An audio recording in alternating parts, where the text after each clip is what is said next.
Thanks for showing up. They once asked Charlie Chaplin, what's the secret of your success? And he said, 50% of your success is just showing up at the right place at the right time. So if you want to be successful in life, just be at the right place at the right time. You want to know what the other 50% are? Do you want to know? Yes. Are you sure? Yes. It may change your life forever. Okay, you cross that line, you can't go back.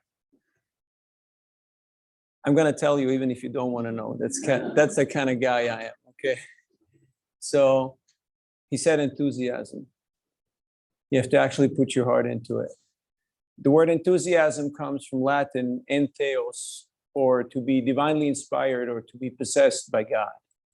Would you like to be divinely inspired or possessed by God? Beautiful. Sounds like an exciting idea. Maybe a bit of a daring, scary idea, right? I never knew I could do this. I could say this. It's good to be back here at the Bhakti Center after a few years, actually. I remember 7 years ago, I sat down with my main spiritual teacher in the restaurant on the ground floor. And I asked him, what's next? Because we all go through life and there's certain crossroads where we feel like, okay, what's next? I've done a few things and what's the new direction? There's so many seemingly endless options. Have you ever wondered that in your life? What's next? I've done a few things. There seems to be too many options and it's hard to choose. So it's good to have mentors. It's good to have guides and friends in our lives who can give us some sort of clue, some sort of pointers. And formally, I've been in a bunch of places. I went to Russia for almost 25 years, China, a bunch of other places. So he paused for a while and he meditated. And then out of the blue, he just said, San Francisco. You should go to San Francisco. And I said, why San Francisco? And I usually don't argue with your teachers, but you know, that tells you a little bit about myself. I'm not just taking it for blank value. So he said, you will learn patience. And I said, patience, me? What do you mean? You know, like, and he laughed and we both laughed. And now it's 7 years later and I get the idea of what he meant. So there's a little Bhakti Center on the West Coast called Bhakti SF. So if you ever happen to be there in the Bay Area, feel welcome to drop by and have. Oh, you're just there? In Berkeley? No, but close by in downtown San Francisco. Yeah, south of Market. Yeah. So let's face it, 2022 is another weird year. It's going to be, you know, not. Did your plans, your ideas, your prospects slightly change in the last couple of years? Did you have to kind of readjust your worldview and your ideas? Okay. So we can take this as either a crisis or as an opportunity. What do you prefer? Crisis or opportunity? Let's hear it for crisis. Who likes crisis? Tragedy. It's exciting, right? Yeah. Or we can turn it into an opportunity and make the most of it. So when things got weird, I just sat in a cabin in the Redwoods in California and started chewing on my last 4 decades of experiences and started writing a few things down and putting a few courses out there. And then very quickly, I got tired of the online experience. Any one of you got a little tired of the online experience? Or is it just me? Has it happened to some of us that you start to hanker and long for the offline experience, meeting real people? Like yesterday, we were Washington Square Park and I noticed humanity is back. People are still alive. There's still humans out there, you know? They got out of the caves and out of the woodwork and it was pretty packed out. And it was a nice mood. It was a nice spirit out there. So, and then we had forest fires and elections and a few other things. So I said, let's get out of California. This is getting a little too weird. And I hit the road and I just went traveling throughout the great country, visiting a few friends. And I'm on my second tour now around the country, because that little center that I was asked to start is running much better when I'm not there. And for me, that's leadership. Leadership is what happens when you're not present. What's happening in your company or at home or in your project when you're not there. That's leadership. That you can go off and do what only you can do. And that means think deeply about what you're supposed to be doing and introspect, look into our own hearts and see what's there, what could need a little improvement, what could need a little tweaking. So one place I went,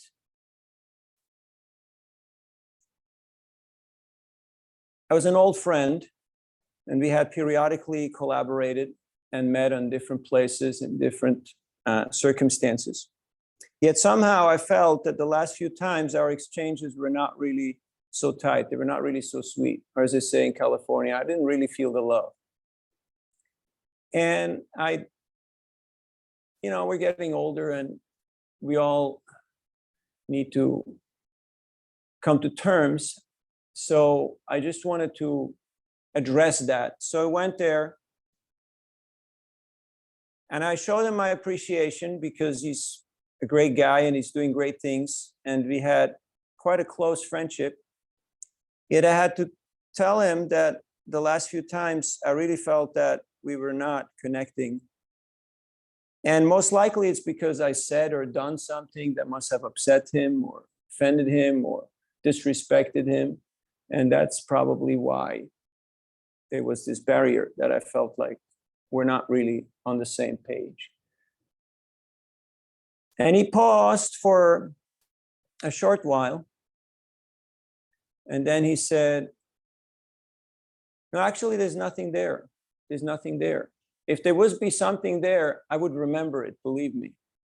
And I would tell you, but there's nothing there, which proves to me that I must have said or done something that would offend you. And I said, no, not that I recall. Most likely we were just being our productive, expedient selves. In this great country, people's worth is defined by their achievements, by how many numbers, how many scores they put up on the board, and how many projects they have done, at how much money they have moved, or how many followers they have amassed. Yet, in friendship, there has to be equality, and equality means that we see eye to eye and we accept each other as equals, even if one person may be where everyone is different, but there has to be that equality, otherwise true friendship cannot take place. If there is always a superiority or an inferiority type of a complex, then it ruins that friendship. So we both embraced and we decided to both do better and connect outside of projects, outside of the workplace, and spend quality time together. So that's one of the habits, because today's topic is the power of appreciation, also how to transform our habits. Some tips and discussions on this. And for me, the first was really introspection. If you want to take notes, introspection, to self-examine periodically and see what's in me, what habits are there that I would like to change, that I would like to upgrade. And we'll have a little time for group discussion. But before I get there, I would like to share with you another story, because again, sometimes we get too caught up in the world of names and we think that we need to achieve, otherwise we're not cutting it. We're not successful, we're not lovable, we're not really living up to our, potential. The first gathering of this sort that I attended was in the beginning of the 80s in Zurich, Switzerland. And I was 15 years old, I was in 9th grade, and I just got introduced to the practice of meditation. And I was super stoked. I was very excited. It was the first official program that I was to attend. And I went with the monks and I dressed up and we got in a minivan and we drove to a community center in the outskirts of Zurich. And we're super excited. We brought instruments and we brought pots of vegetarian food, and we're ready to go and rip and do this program. Guess how many people showed up? What do you reckon?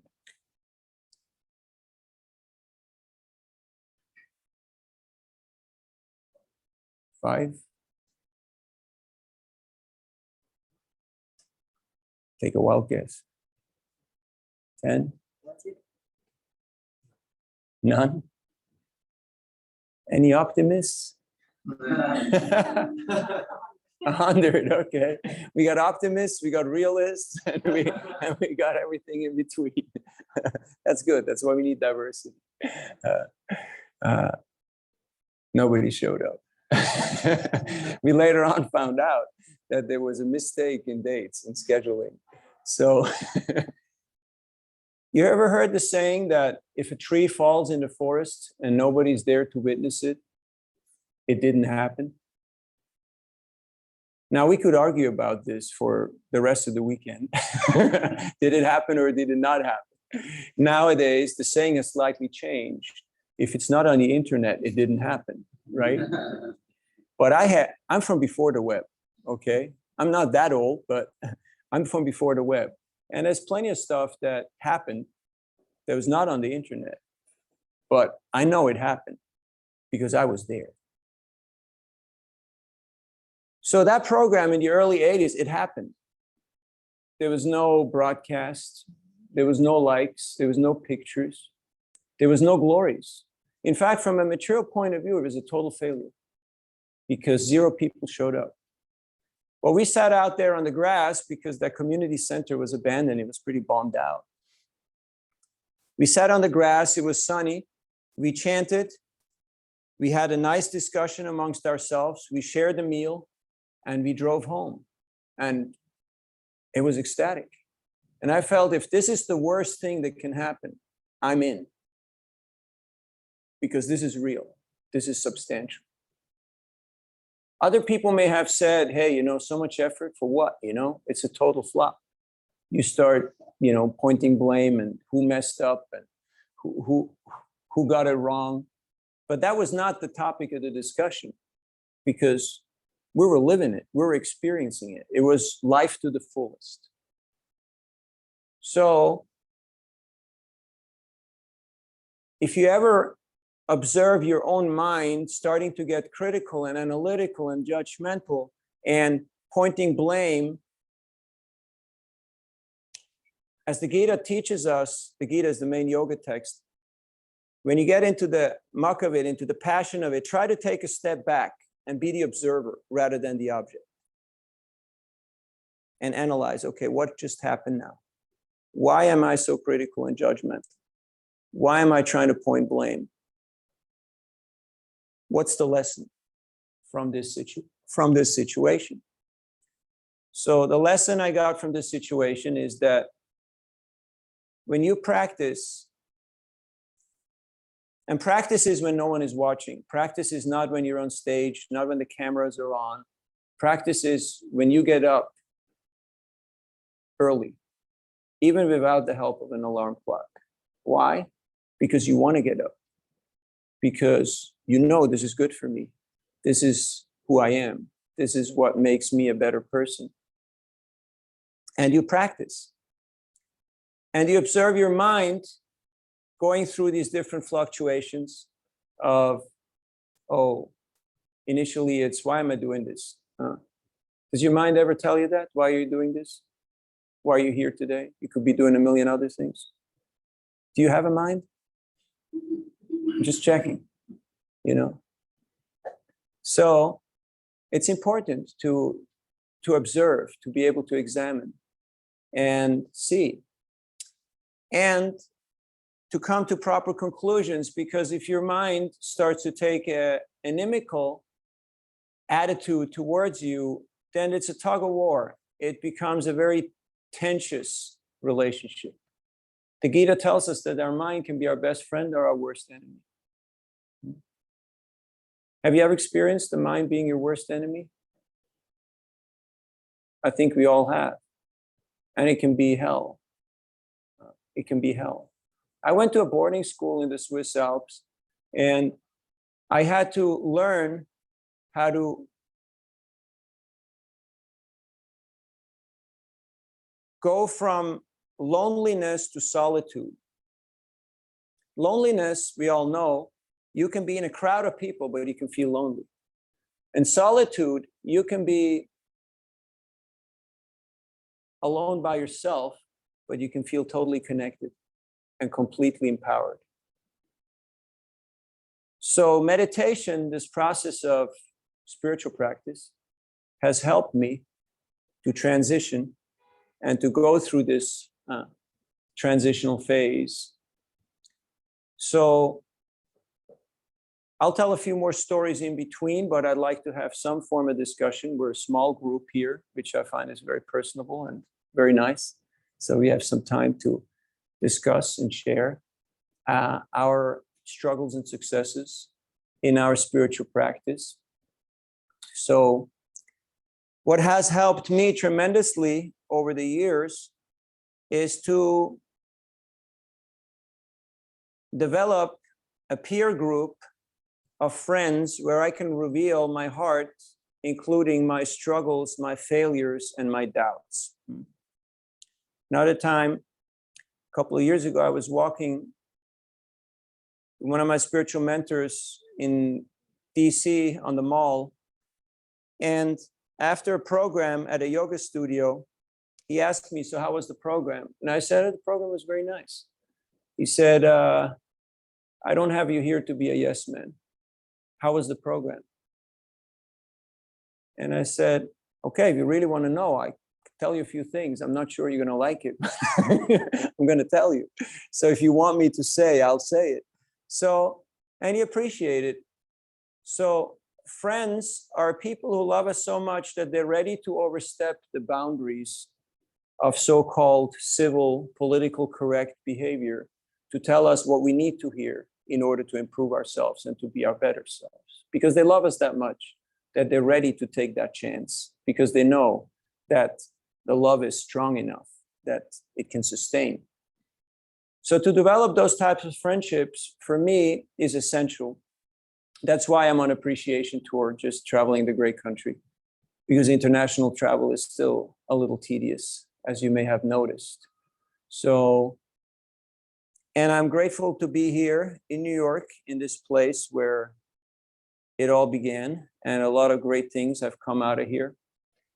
So I'd like to hear from you. What are some of the habits that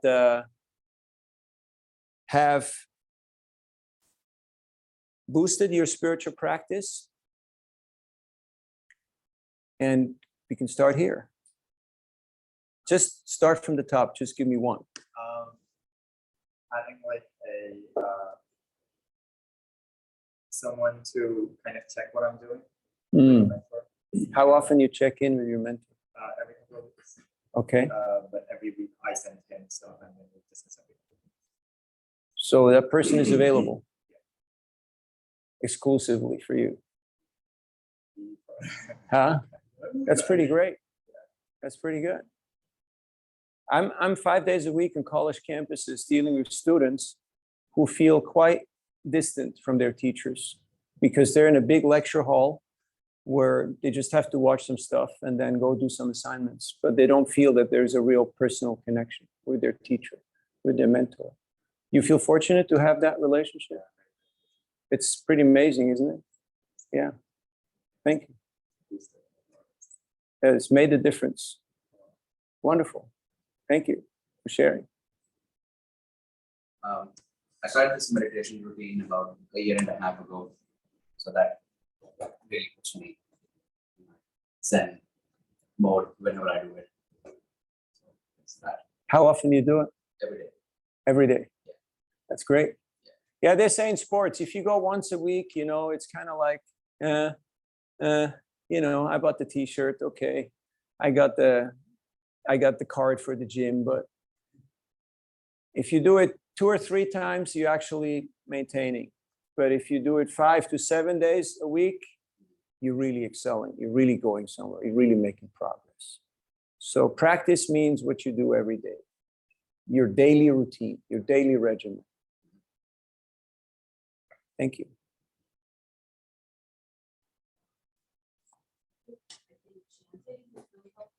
Yeah. Do you like chanting? How do you chant? It's just in my head. Quietly. But it's soothing, right? Yes, yes, Soothing. especially at certain times of the day, Yeah. very early, sometimes late at night. Times. Keep the spiritual sound vibration going. Keep the mantra going. Whenever, I mean, I know you're not watching the news and you're not living on social media and stuff, but whenever I tend to go and check a few things, then anxiety kind of rises. Has this ever happened to you? That you get anxious when you start interacting with those type of frequencies? And then to just turn it off is, it's still rolling around. It's still there, lingering and affecting us. But chanting has helped a lot to soothe the mind. Another thing is sometimes when I feel I need to hear something, something presents itself to me. Mm. It's like a spiritual guide, just kind of whatever lesson I need to learn that day or that week, or something just appears. It's very Mysteriously. mysterious. You didn't know that you knew it. That's cool. That's cool. I was in San Jose State University a couple months ago, and I was doing my service to help students. And there was one student, and I just couldn't figure him out. I looked at him and I couldn't figure him out. And usually I'm pretty good at this because I've been around a few times. But with this guy, I just couldn't figure him out. He just looked so different. And I didn't know how to handle with him. He was very aloof. He was very, very reserved. And he had a type of physiognomy that I haven't seen. So I didn't know how to interact, how to deal with him, because he was so reserved and withdrawn that it was hard to make a connection. So I didn't know how to talk to him. What do you do when you don't know what to do? You ever have that situation? Has it ever happened to you? You don't know what to do? Happens, right? What do you do when you don't know what to do? Any idea? Like you try to become heart-centered, the answer will come to you a lot of the time. Yeah, exactly. You just go in your heart, say a little prayer, say now would be a good time for a miracle. I need some help. I can't figure this out. And just, so all of a sudden I looked at him and I said, you are Uyghur. I don't know why I said it. I said, you're Uyghur. You speak 4 languages, Chinese, Russian, Uyghur, and English. And he looked at me and he said, how did the heck you find me? How did you know who I am?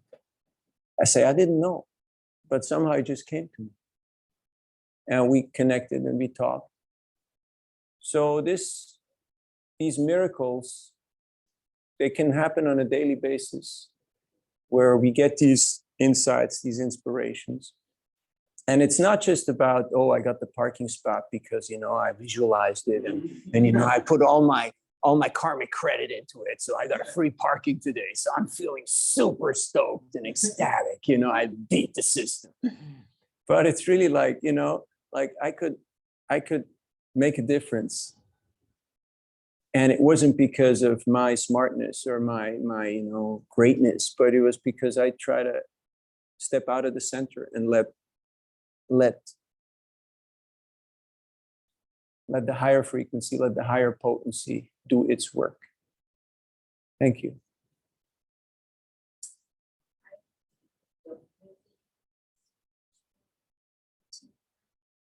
Something that inspires you, something that excites you every day. Coming to this. Yeah. And then I think for me, me, it's, I go through moments, so if I want to feel, you know, if I'm going through something, I just can, and it could be, I don't tend to always address what I'm going through, but then just having them there. That's nice. You're fortunate. When I reach out, so it's Yeah. really also, I need to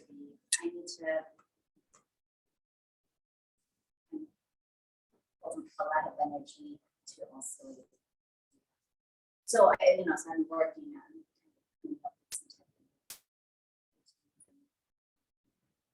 Thank you. Yeah, I'm usually the one who knocks on people's doors because that's my line of work. I do mostly leadership training. I'm dealing with people who are very busy, who are very accomplished, who are very absorbed in their field. And unfortunately, you ever heard of compassion fatigue or what happens to the caregivers? Who cares for them? If they don't have a sustainable spiritual practice, at one point they just hit the brick wall and they just go like, what the heck, you know? I mean, what for? Why do I need all this grief? Why do I need all this trouble? Who looks out for me? So my job, my service is to look after people like that. But then again, sometimes I get a little wary. And so periodically I decide I'm just not gonna do it, you know? Like if you need something, you know where I am. So, and then you wait. And it's interesting what then comes, you know, who then reaches out to you. Because relationships are reciprocal. Otherwise, it's a one-way traffic, it's just not sustainable.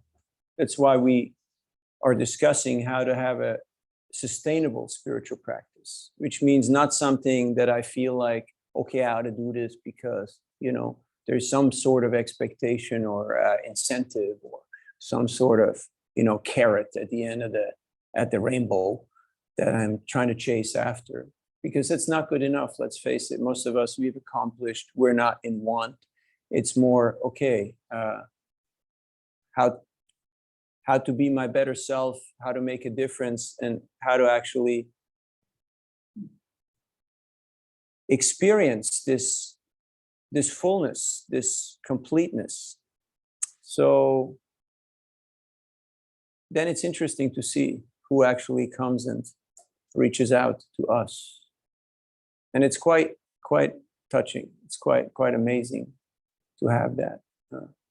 2 days ago, we were at Rutgers in Newark, and I was there with the students doing my thing, and there was an elderly lady. She walked by on the campus, and we had a little discussion, and she just shared with me that every day that I wake up, I'm grateful that God has given me another day. And she said it with such gusto, you know, she said it with such flavor. It was very touching, because if you're dealing with especially university students, where there's a certain sense of pride, a certain sense of entitlement, sometimes a certain sense of self-absorption, and then you have something quite different, it puts things a little bit in perspective. Thank you. Yes, I don't have a spiritual practice, you know, on a daily basis. I usually do reach out to, or I have friends and close friends and family that I'm able to talk to if there's anything going on. And sometimes just alone time, you know, spending that time to yourself without any, you know, without any distractions or not having to do certain things, just having that time to yourself. Even sometimes just eating and not, you know, having TV on and different things, and just really just, you know, just thinking about life. Makes a difference, right? Makes a big difference. Did it ever happen to you that you ate and you scrolled at the same time? And afterwards you ask yourself, what did I just eat? Or, you know, or you just realized that maybe the meal wasn't that great. And why was it not that great? Because maybe I wasn't really there while I ate. So the yoga practice really encourages us to really stick to the experience, to what is happening right now. I know ladies are better at multitasking. That's why, they're better at being moms than, than guys. But still, if we want to have a better experience, it's really good that we take that time. One little trip that I had to learn is, that little button with the airplane on your phone? Have you noticed? There's that little airplane button. I believe it's there on most phones. Are you ever using it? Try to use it even when you're not on a flight. Just like when your day's over, like officially over, you have done what you were supposed to be doing. And that could be at 3, 4, 5, or 7 p.m., whatever. Unless you're a heart surgeon on emergency duty, okay, push that button. And just stay in airplane mode till the next morning after you have done your bath, your yoga, your meditation, you had your breakfast, and you're ready to deal with the world. Try it out. You heard of intermittent fasting? Yeah? You've experienced it? You've seen the benefits of it, how you give your system a break, and you get better digestion and you feel more vigorous. Try to do a little intermittent fasting and just go offline for 8 hours, 10 hours, 12 hours, 14 hours. Push the limits. I mean, I'm not telling you delete your social media accounts. Maybe I am telling you, I don't know. I'm not telling you, like just go into the cave and live out in nature. All I'm sharing is that for me, using that little airplane has been a blessing. Because all of a sudden you feel like, hey, I got my life back,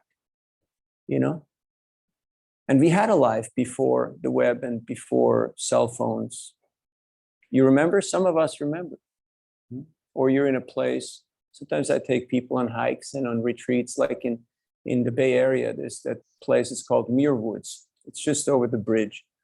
And whenever we do retreats there, people freak out. You know why? What the heck? What the heck? This thing is not working, And I could have said, I've told you, but because I didn't,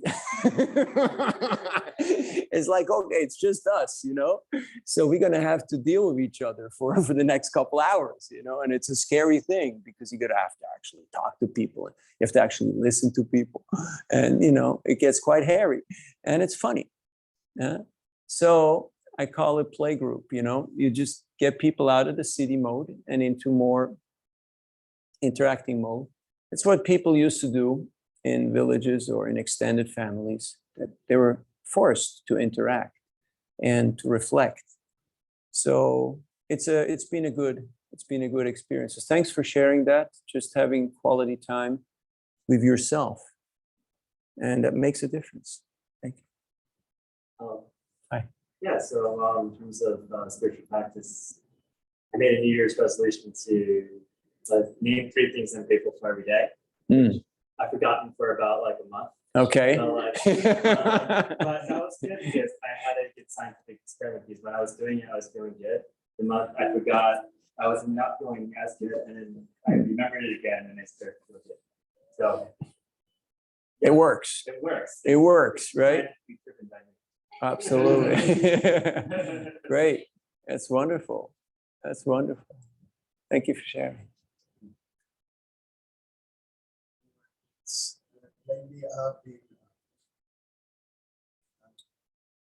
process of ascending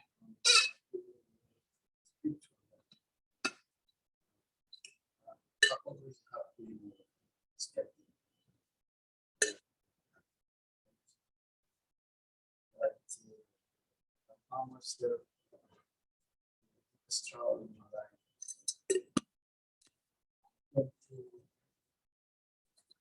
Of the spiritual world, I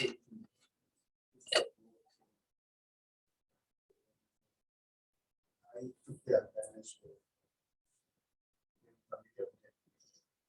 It's probably here. It's been a good journey in my life. And it's wonderful. Now I know how we make it happen. Now I know how we might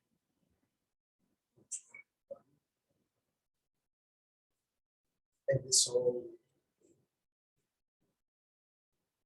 give us delight and guidance. It's very, very wonderful.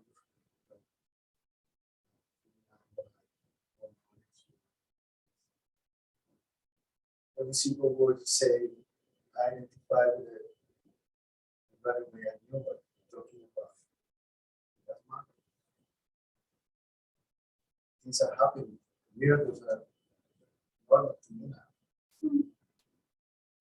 It's so rewarding.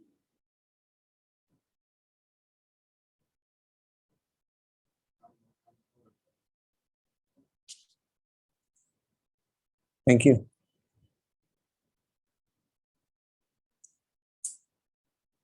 I would say, was finding time for things that bring me life or joy or centeredness, like movement and yoga, music and having that be a part of my life. But I think the biggest thing for me that's the most constant is having a gratitude practice.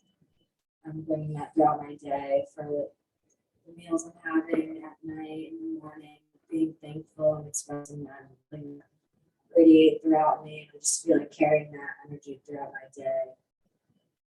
You know, you get so caught up in the moments and I'm so busy all the time, but if I can bring that into my day, then I feel more connected with myself and just the world, spiritual world. Something that's more accessible. You know, it's not something you always have to like make time for if you keep it in yourself, you know what I mean? So that's been the biggest thing for me, I'd say. Thank you for sharing.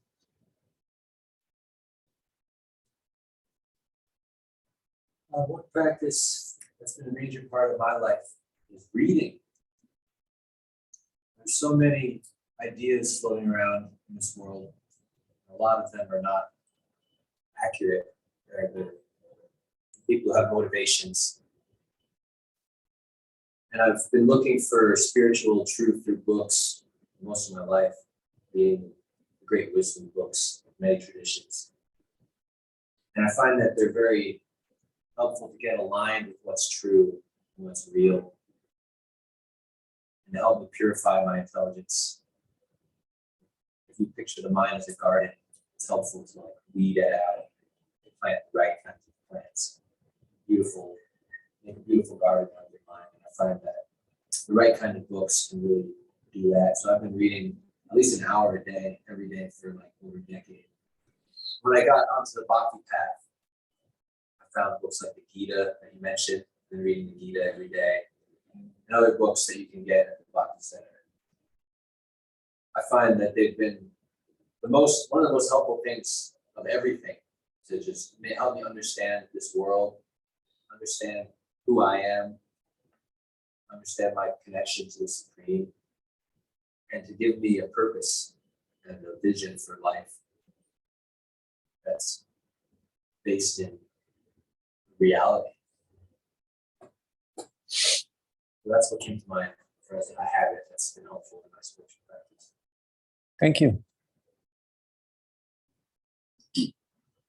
So, well, although I don't have a current spiritual practice per se, what I used to do back when I was like more into paganism is I would do like they're kind of like sun salutation prayers like 4 times a day, like the morning, noon, sunset, and midnight, and it was like for each element and everything. So it was kind of like a nice way to just like appreciate that time of the day, so to speak. But what I've been doing recently in my spiritual life is, well, for one, coming to talks like these, and also getting really into, I'm really into like philosophy, especially Stoicism.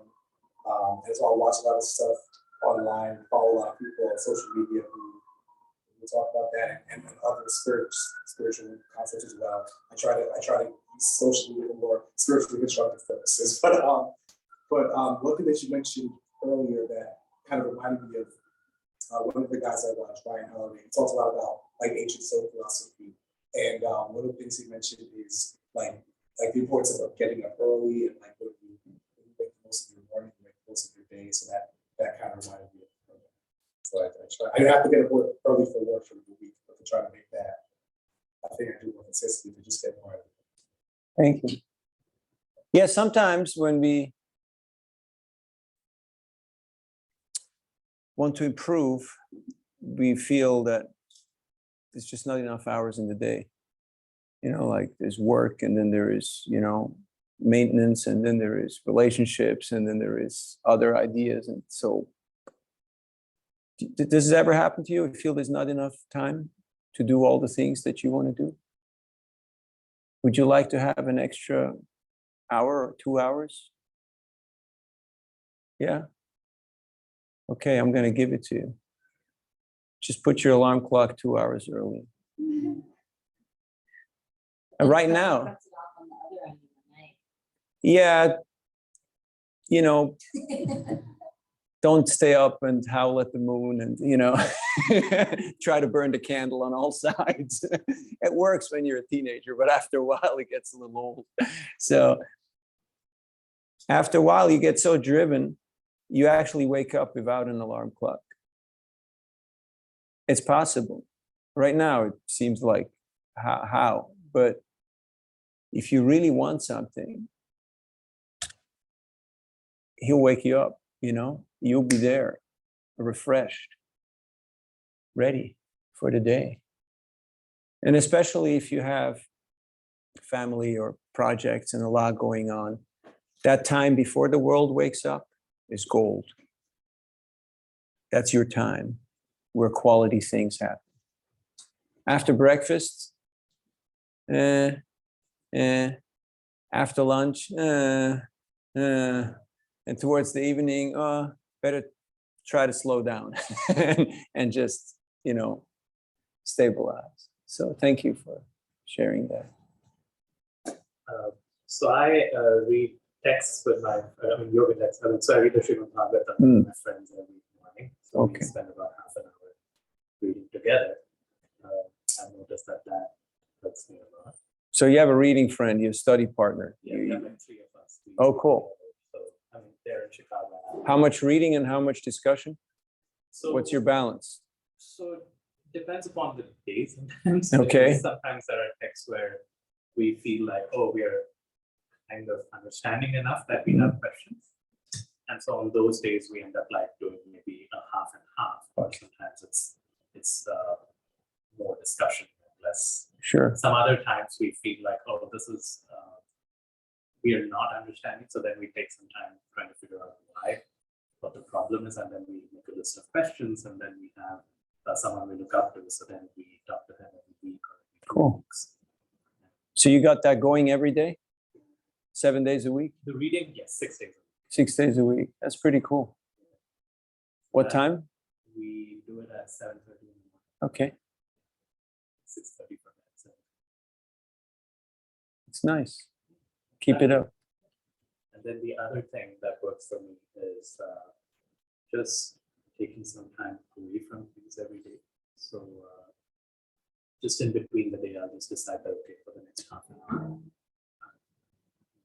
not available for anyone, just Mhm. because I need some time to check in with myself, see how I'm feeling.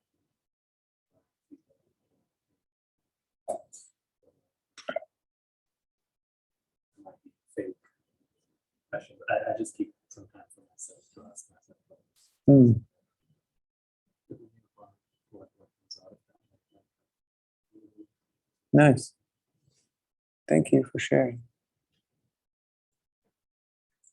Hi, yeah, I wanted to mention, one thing that you said, sir, is miracles are normal to you, and that lifted my heart up so much, because I remembered periods in my life where I kind of tapped in and felt that appreciation. So one of my habits, or something I really try consistently, because I found how much it helps me, is to put myself in places where I can hear about others expressing what has helped them, what's worked for them, and their sincerity. So being around people who are talking about the deeper things, spiritual things, that kind of association really keeps me afloat. It reminds me of things teaches me things I would have never thought about. So trying to stay around people who are kind of like sincere, working towards the deeper things. And then and then another thing also, mentorship came up, and you talked about it earlier as well.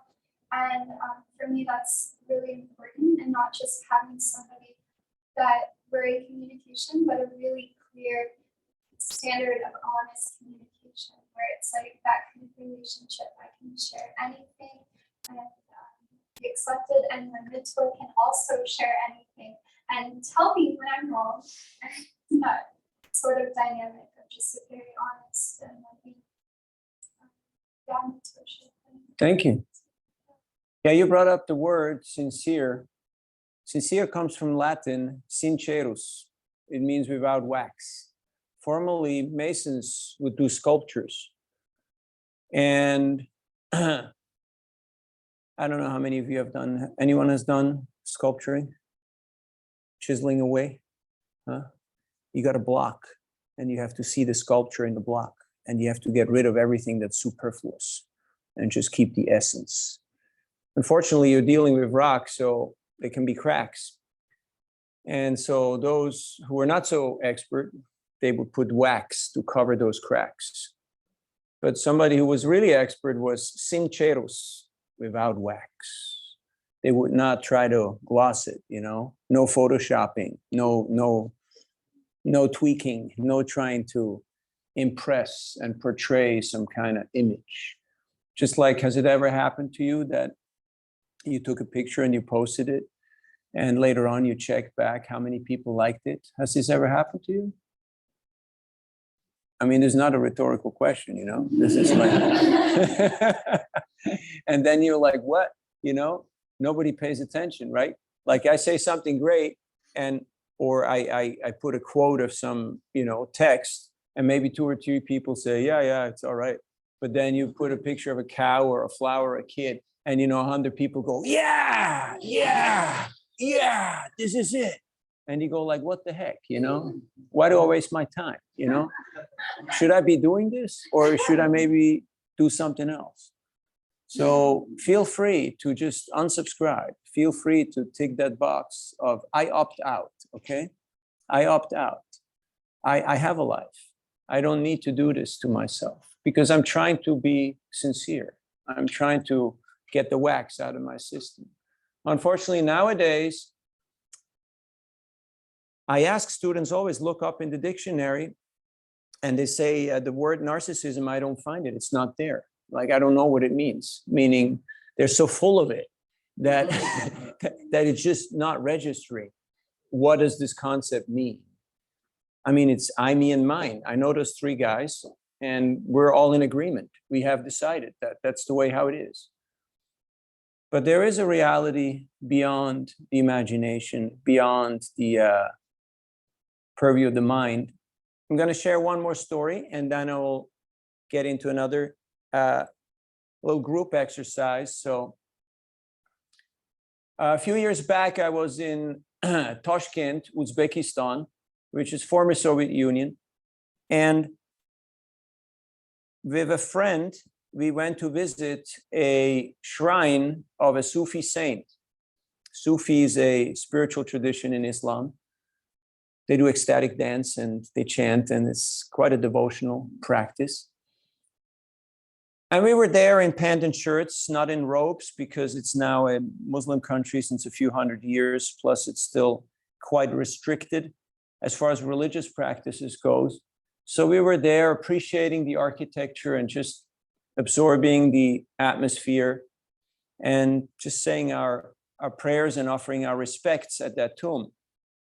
And there was a Sufi person there praying at that shrine. And after he finished his prayers, after about 15, 20 minutes, he came over to us and he looked at us and he said, I know you're devotees of Krishna and you're sincere because you're chanting God's names.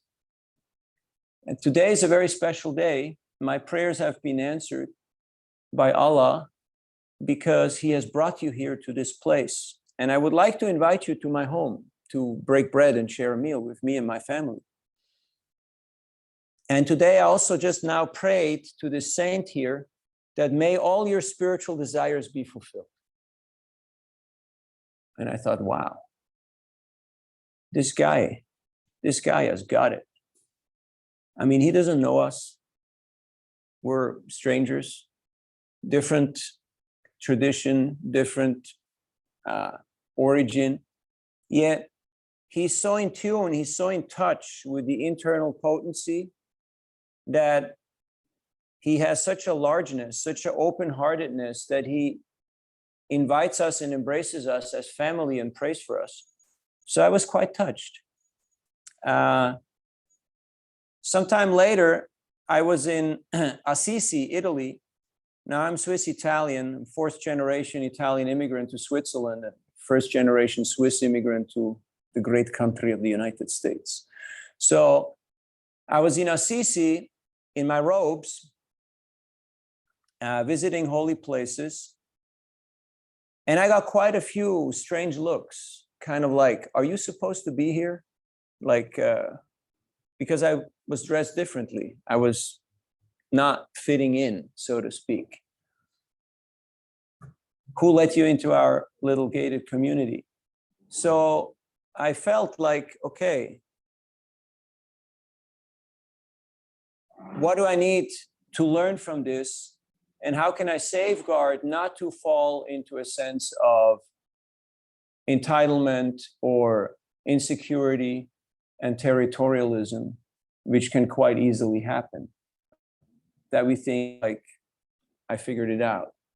And then I may exhibit my lower self, my conditioning to others. So before I get into the exercise, I'd like to just open it up with this little story. When I introspect into my own heart, I will find certain things, certain habits, certain traits that I may not like so much. How do I deal with that? How do I confront it? And how do I improve it? It's not enough to just have an analytical mind when it goes to the world, which means it's good for project analysis. It's good for finding mistakes in code or in whatever it is. Yet we also have to have the wherewithal, the means to actually solve and improve the situation. Otherwise, mere analysis can lead to paralysis. So we have to have the ability to actually upgrade, to actually improve. I used to regularly take meditation groups to Rishikesh, which is in the foothill of the Himalayas in northern India, just a few hours north of Delhi. And we would do our meditative practice and we would do community service and also sing and do different things in that town. And one time we were confronted by an American tourist who was very angry and abusive. And he attacked one of our members and a scuffle erupted. And I try to break it up and calm it down. Then about half hour later, he returned with the police. And they wanted to arrest me because I was the leader of the group. So I said, fine, fair enough, let's deal with it. So before they were to arrest me, I said, is it possible that I have a word with that gentleman? And they said, yeah. So we sat and I asked him, why were you so upset? Why are you so angry? And he gave me a few earfuls. He told me a lot about the experiences that he had and the disappointments that he had and the information or misinformation that he got. So he downloaded everything, not just a piece of his mind. He gave me a good chunk. And I was like, okay, are you finished? Are you done? And he was like, no. And he kept on ripping. And I just had to take it because it's either, get the hot sauce or go to jail. So I said, let's take the hot sauce, and see where it goes. After a while, he had downloaded whatever it is that he liked to download. And he seemed seemingly relieved. And then he said, so what you got to say? And I said, I agree with whatever you said. Whatever you said is only the tip of the iceberg. This is less than 10%. I've been a practitioner for 4 decades now, and I have witnessed way worse. I have seen much greater abuse, neglect, atrocities, and things go wrong.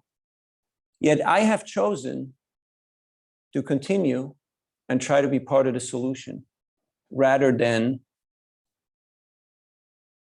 try to point blame and make noise about it. But I feel your pain and I appreciate your viewpoint. And I'm sorry if we have somehow disrespected or offended you. I hope I can make it up to you. And please tell me how. And he paused for a while. And he said, it's okay, it's good. It's all fine. And then the cops came and said, so can we go to jail now? And he said, no, we're going home now. It's over. So we gave each other a hug and walked off. And I went back to do what I had to do. And he, in the next few days, still periodically came checking back to make sure we were doing what we're supposed to be doing, just checking on us. So sometimes we meet people, and we can also be part of those people who had some negative experiences in their lives. I don't know if this has ever happened to you, that you had some negative experiences and you got disappointed or you felt slighted or upset. And then how to deal with that. So for me personally, what I had to learn was that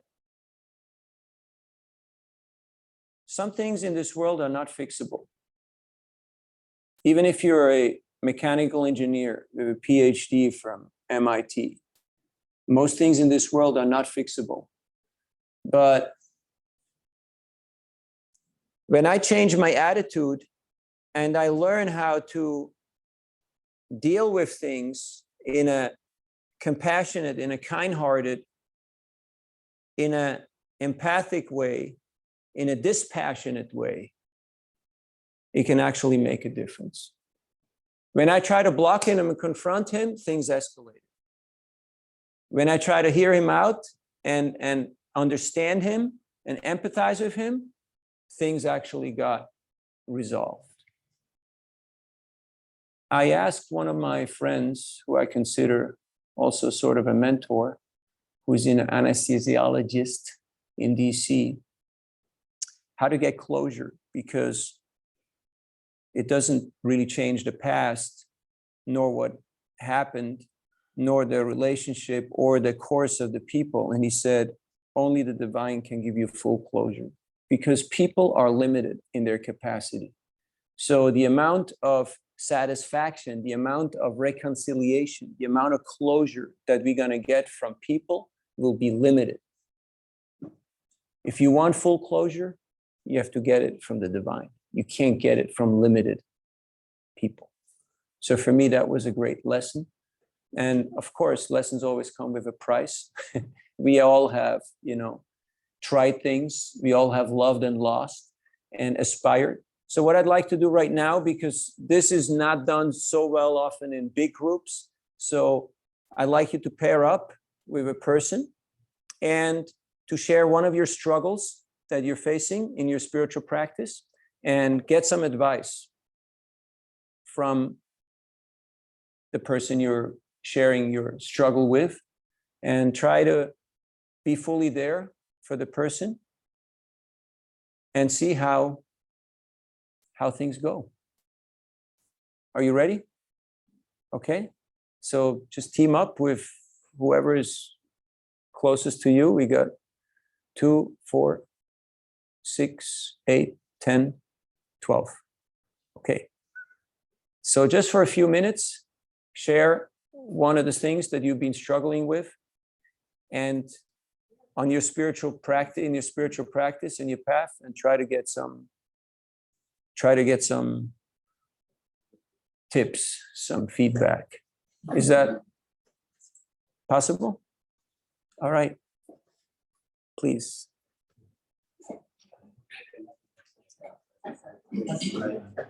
Yes.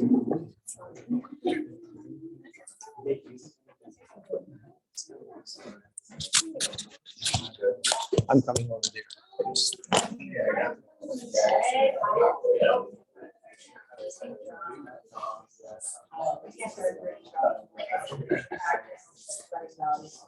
Yes, so I'm usually.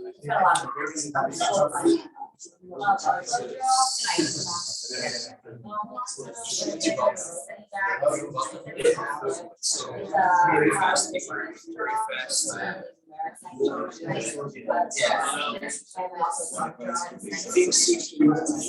Yes. Yeah.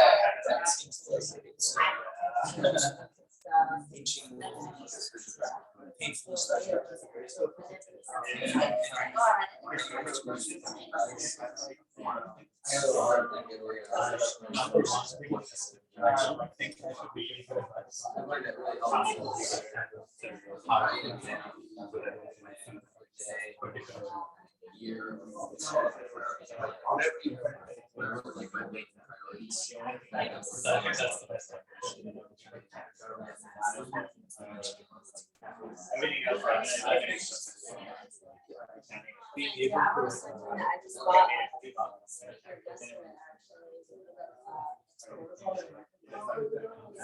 I want to start. Yeah.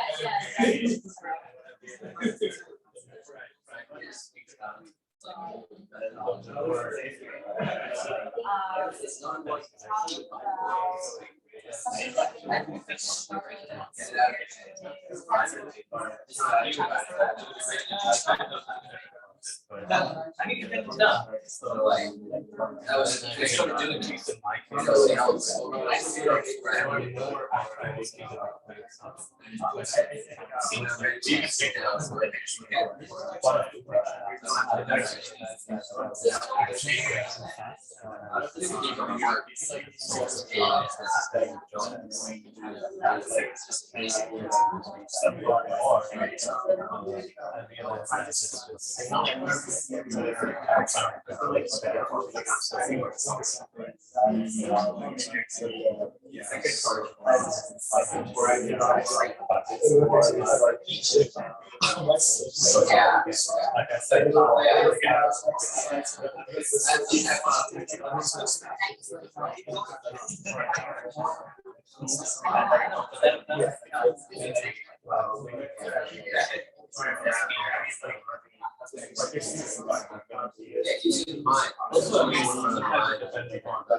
Yes.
As we were saying,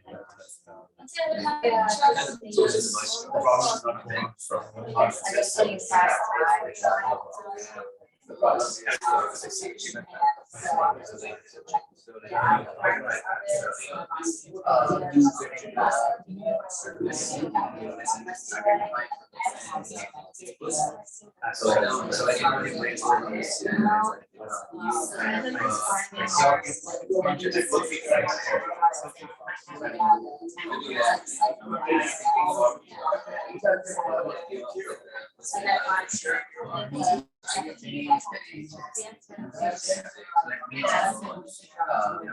Association.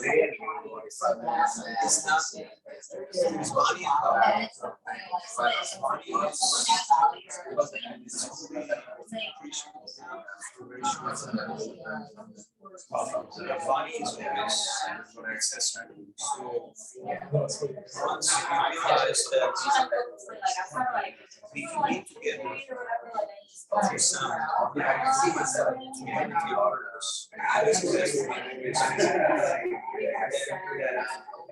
Pressure of like, okay, we have to spend X amount.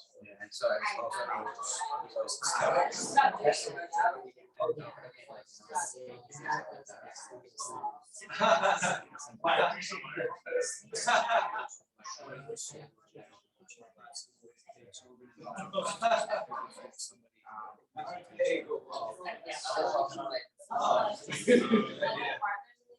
one time he asked Trump, and he said, that's right.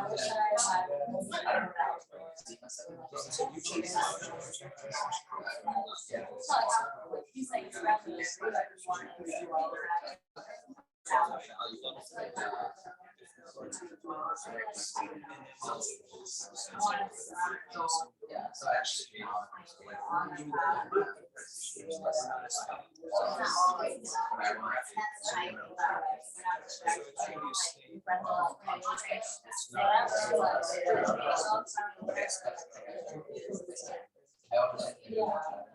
Now, of course, initially, like babies, we need a lot of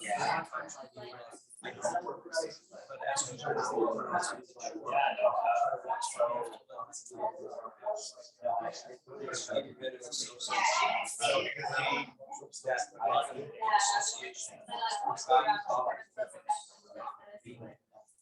otherwise,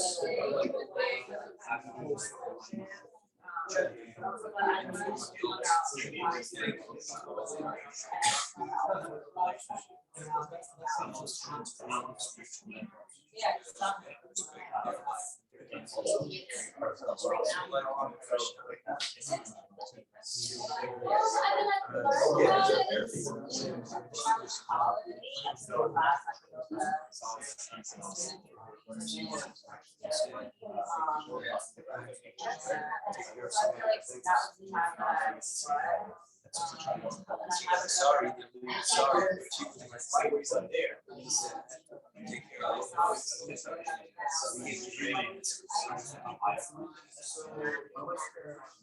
just see the other sides out there.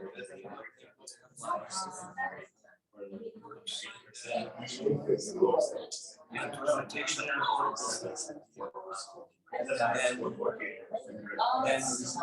and that service has separation. And I think the case I just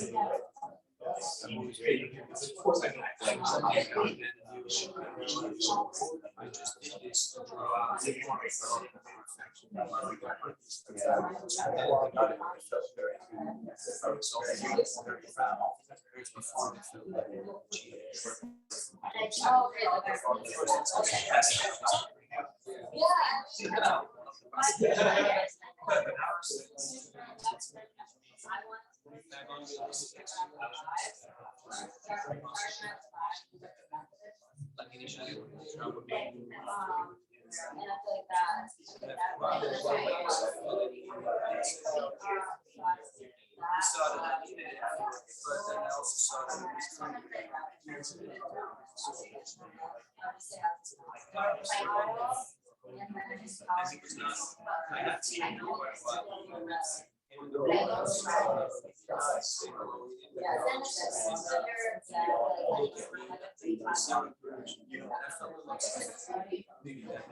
I feel like, yeah, just like that environment probably my own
Did you both get a chance? Oh, yeah. We went back and forth. Who needs more time? Who needs more time? No? Okay, keep keep jamming. Try to wrap it up in a minute or two. Yeah. So, yeah, I mean, it's. Yeah, challenge. No.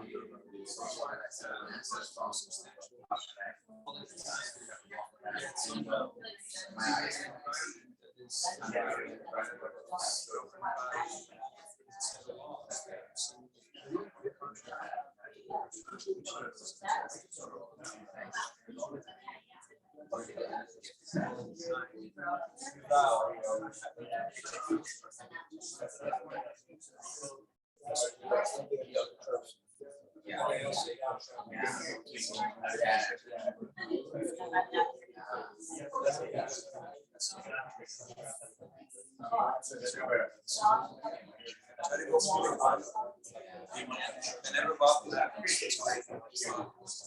Get through those. And then you see developers and I was walking the beach.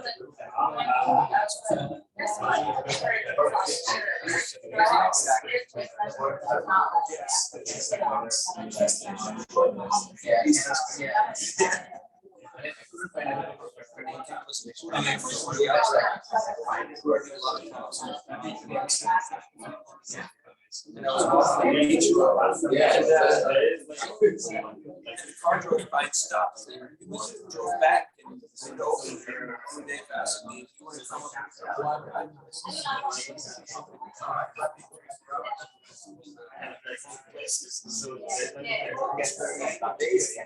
But yeah, I didn't expect this.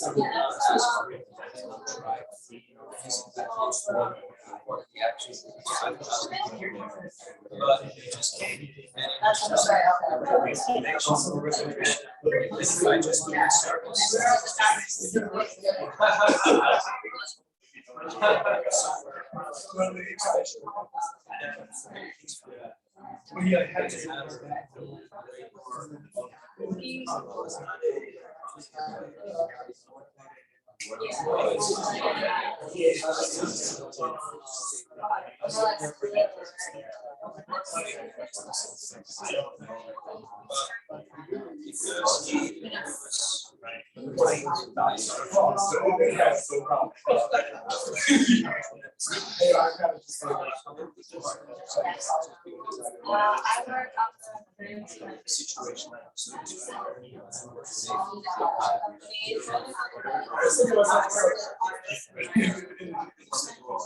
There's not technical.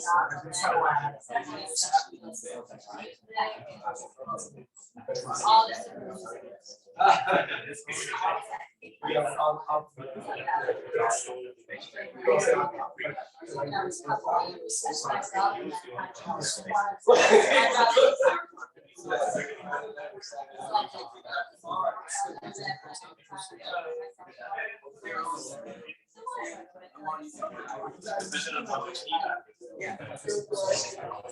That means going all in. What are we gonna make sure?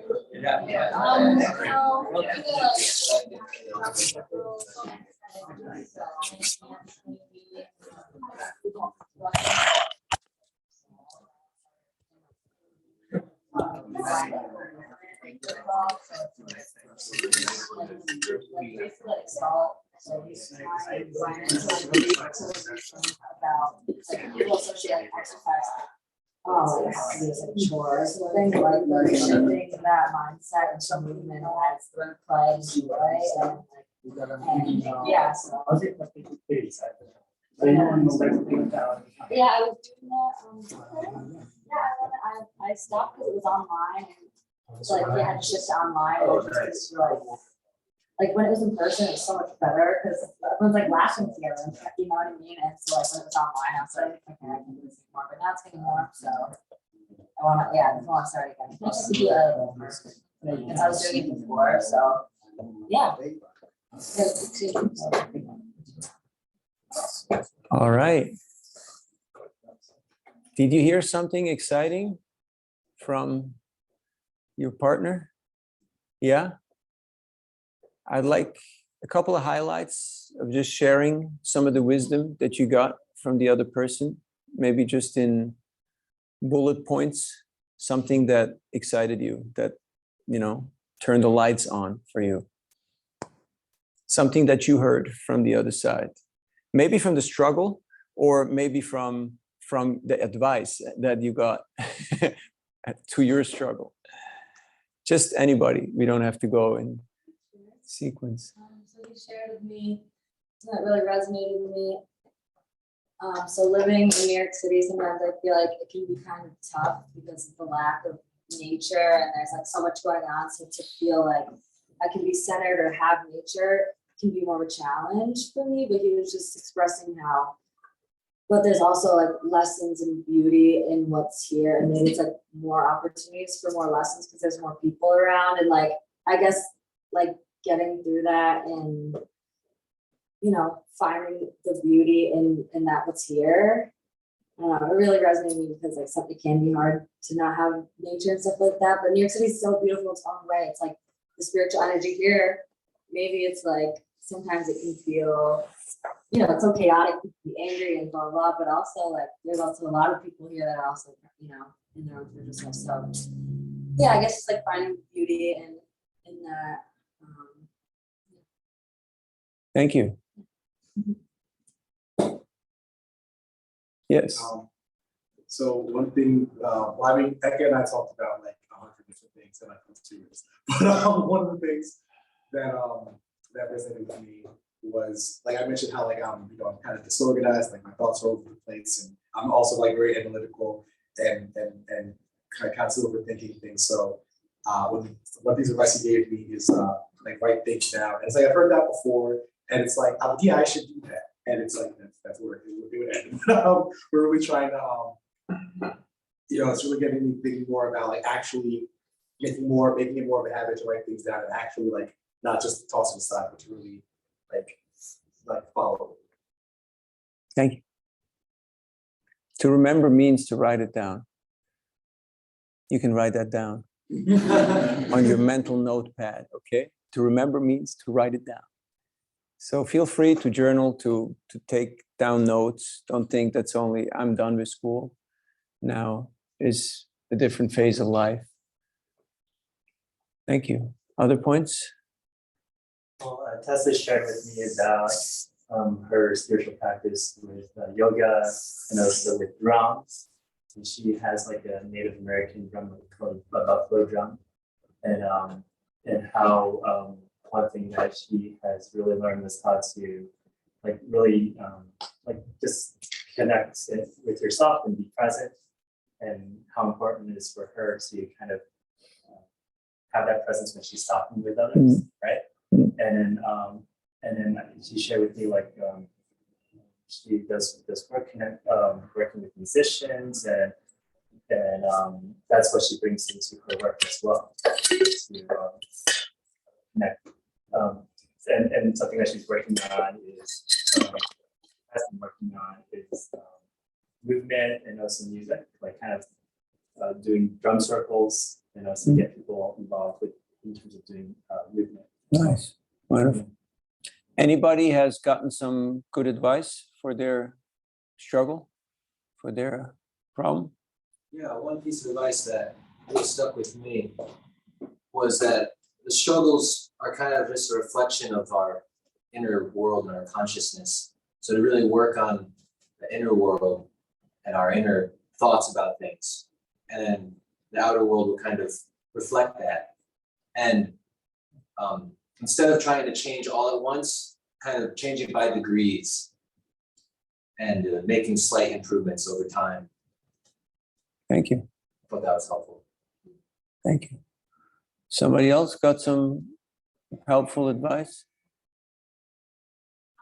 Yes, so for me, for like a struggle, he helped me in terms of just telling me to, you know, like another way, kind of how you were saying, like when you're going through a crisis, to really see it as an opportunity and to really like envision what you want and to really put your all into it, you know. And then I was saying, well, what if I am? What if I feel like I am doing it? He's like, no, you're not, because you know, you're not putting your soul into it, you know.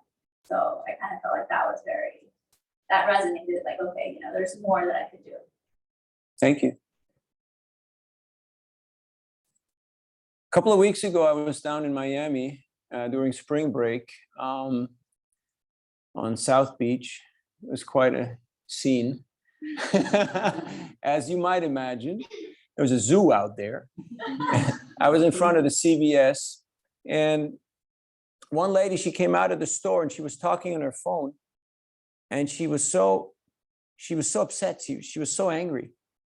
And even when she hung up the phone, she was still angry. She was fuming. She was literally, viscerally shaking. She was so angry. And I just went up to her and showed her the books and started talking about yoga meditation and how to deal with the mind, how to be more present, be more in the moment. She held the books and she was shaking. She was saying, you don't know how angry I am. I'm so upset. I'm so angry. I could just be screaming. But keep talking. It's working. So she understood that there was some different type of dialogue happening here. I was not judging her, not trying to calm her down or to tell her anything. I was just trying to connect with her on a different frequency, on a different level. And it resonated with her. And we had a nice discussion. She took a couple of books. And at the end, I told her that don't try to fix all these people or all these situations that are not fixable or they're not changeable. Try to change what you can. We can always change our own attitude, our own perception, our own way how we see things. And then the lights went on and she actually got it. And she started smiling and she actually became happy.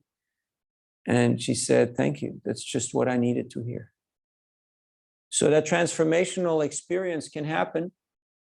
And it's happening. I saw it happen here.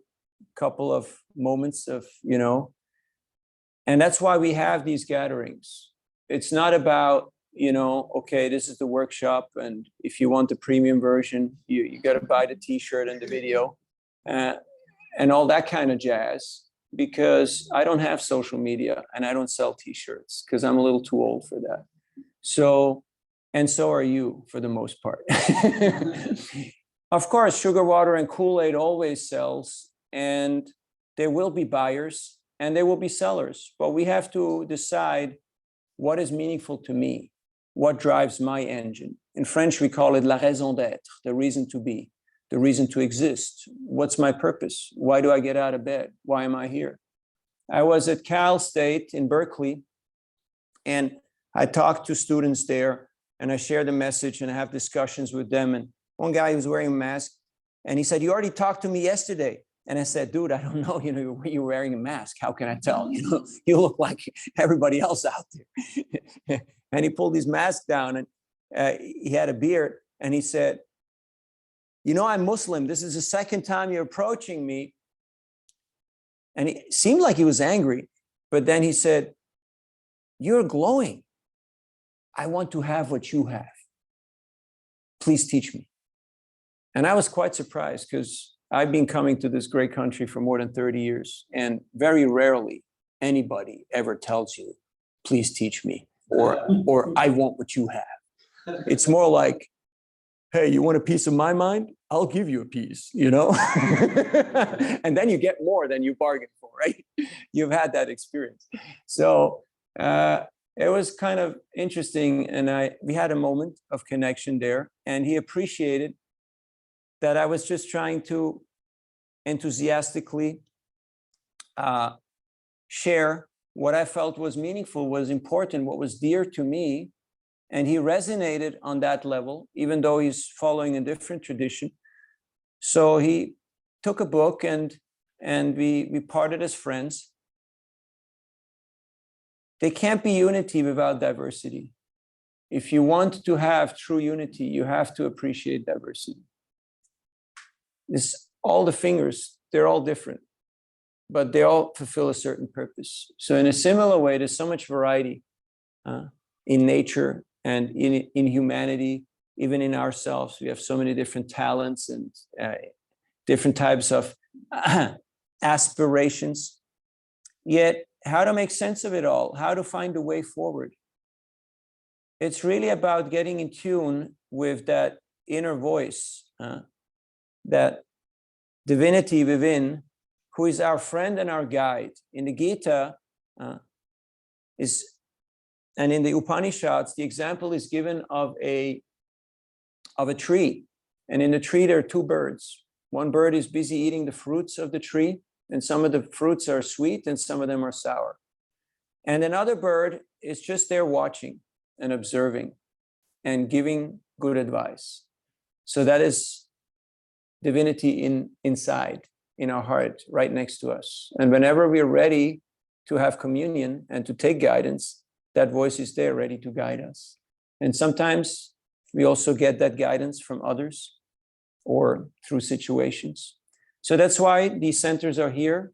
They're created and maintained for the sole purpose of bringing people together to have that communion, to experience that magic, and then to go out and to be that guide or that friend or that support that other people need.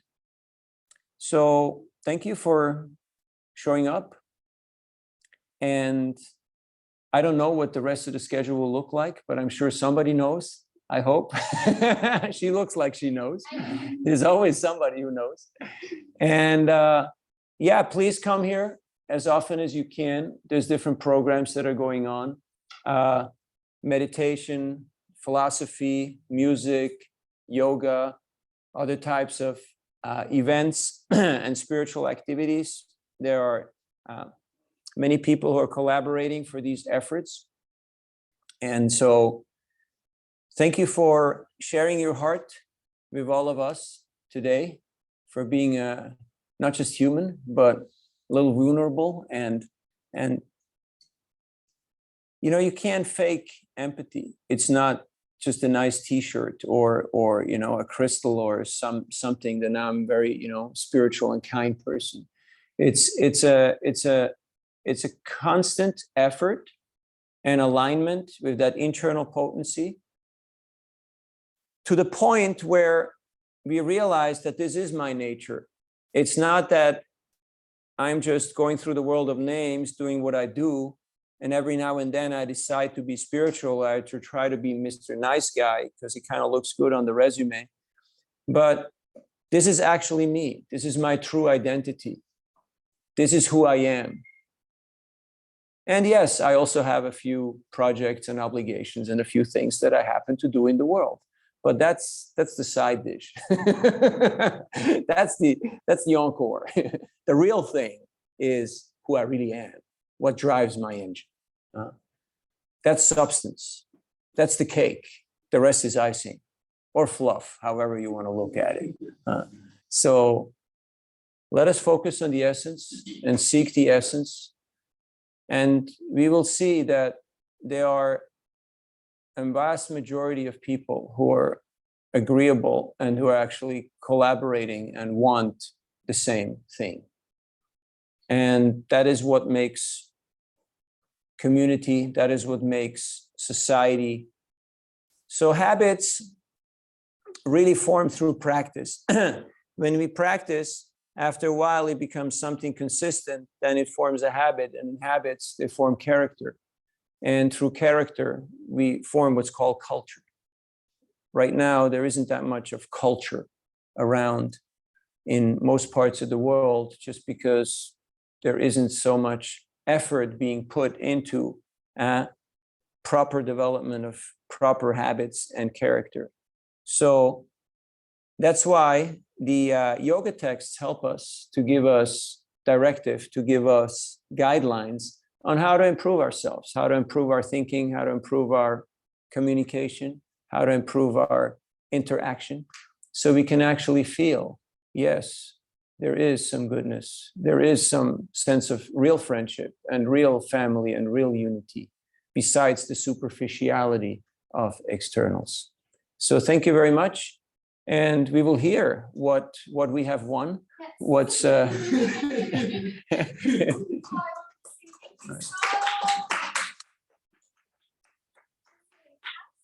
spectacular. Thank you for coming to visit us and leading us in this discussion. we should do this every 7 years, right? Hey, so far they didn't invite me because I'm not on social media, so that's maybe why. Or I don't know, I was just busy on the West Coast having fun over there. I'm just joking. But I know New York is kind of like, we're in our own world, we're doing our own thing. If you want to deal with us, come here. We don't talk to people outside of New York. Moscow's got the same kind of thing going. It's a little funny. Yes, go ahead. Yes, wonderful. Thank you so much. And thank you so much to all of you individually for coming here. You could be doing a lot of things on this Saturday, and I know a lot of you come every week. So hello again, and some of you are here for the first time. So thank you so much for coming. A few notes, and then I'll tell you about the rest of the program. We've got cards on your seats. So if you want to connect and learn about more programs like our Thursday every Thursday from 7 to 9, that's on the website. There's also a card that tells you about a daily wisdom podcast that happens in the morning every day. It's really, really fun and also deep and authentic. And then the other card is the mantra that we were singing at the beginning. So if you want to learn more about that, take it home with you, incorporate it into any kind of daily practice. Another note is that from here on, we're going to change the structure of the program just a little bit. We're going to do 15 minutes of kirtan, and then the talk, and then 15 minutes after. So far we've been doing 30 minutes of meditation, talk, and then lunch. We're going to do 15 talk and then 15 kirtan. So that will start next week. And the next part of the program is we get to eat lunch together. So if you can stay, please stay. If you have to go, please make a plate and take it with you. To transition into lunch, what we'll do is we'll gather all of the green cushions, the blankets, and these chairs. We'll put them back towards the elevator, and then we can put these black chairs in a circle. Once we get it all moved around, then we can all get in a line and take lunch together. Yes. I think there's a big festival happening in Washington Square Park today too. Oh. If anyone wants to keep the bhakti going, it's kirtan and a lot of people all day, right? Isn't that right, Gopal? That's right. Oh. So 6 o'clock. Well, it started already. Oh. Hey, there's a party in Washington Square Park. You heard it here. Okay, so thank you again, everyone, so much for coming.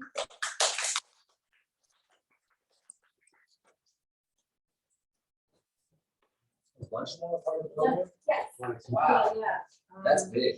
Where will that happen? Big, it's gonna happen here. It's just put the chairs on. Wow. That's so good.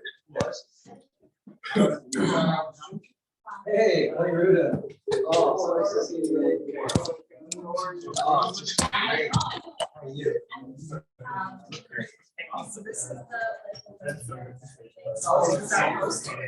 Yes. It's gonna do a little. It's just in the spring and fall semester at the university. So this summer I'll be.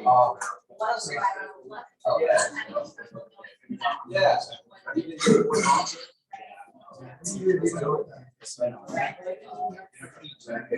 Yeah. I. I know. Yeah. I think I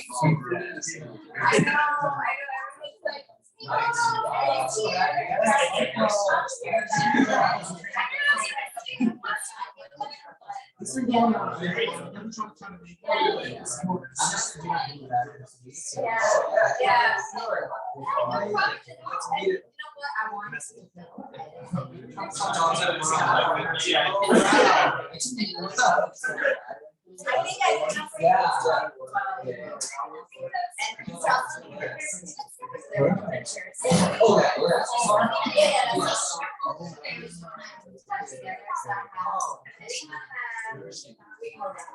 Wow. Sorry guys, but that's what I do. But to see you. No, it's gonna follow you. Yeah.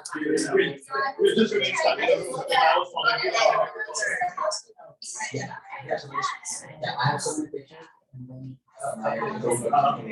So I think it's like it's better if I choose the one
I know, but it's like, it gives you that.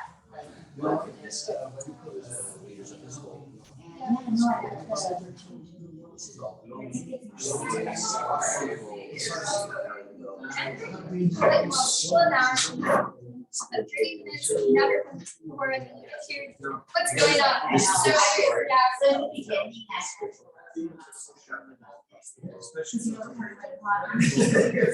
someone was like, exactly.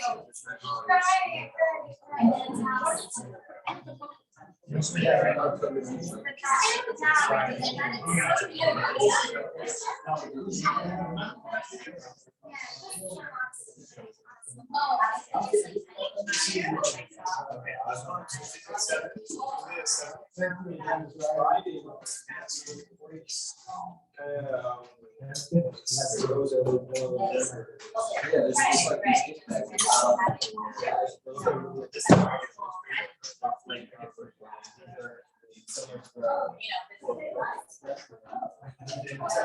Thank you.